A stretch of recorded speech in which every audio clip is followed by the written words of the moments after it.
firstly, I want to ask you, has a calm returned to the capital? Well, we don't have the constant gunfire that was occurring on Monday, and even the sporadic gunfire in the following days has mostly died down, but that doesn't mean it's calm. People really are remaining off the streets. There's heavy military deployment, and people are still quite fearful of the government here. Okay, people are fearful, but we do have protesters who say that they're defiant, so they're not back out on the streets? People are saying they're defiant, but their actions reveal something different. So I think in their hearts, when they speak to people, when they speak to me, people say that they are going to continue pressing forward. They're going to continue protesting for an end to military rule.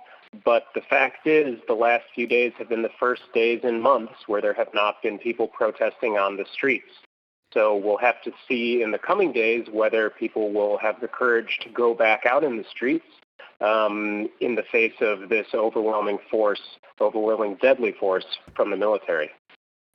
Jason, the international community has reacted in the aftermath of Monday's crackdown. We have today the African Union suspending Sudan. Has that changed the dynamics on the ground?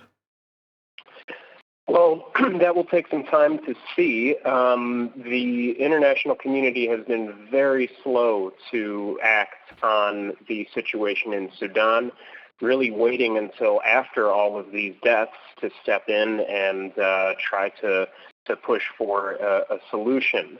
The most important international actors in Sudan remain the Gulf countries, Saudi Arabia, United Arab Emirates, and Egypt, who have been strongly supporting the military junta. So whether the AU's statements will lead to a change or whether Western nations will at last start, really stepping up to the plate, we'll see. But for now, it's the Gulf that is the main international actor.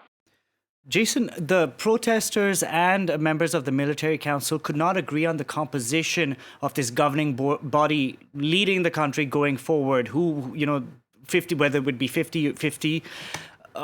Is it safe to say now that that civilian protest leaders don't want the military involved at all?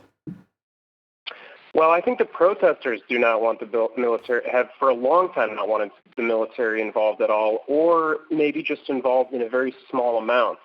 But the negotiators who have been representing the protesters seem to have been a bit more conservative and have tried to push a bit towards the middle and concede positions to the military.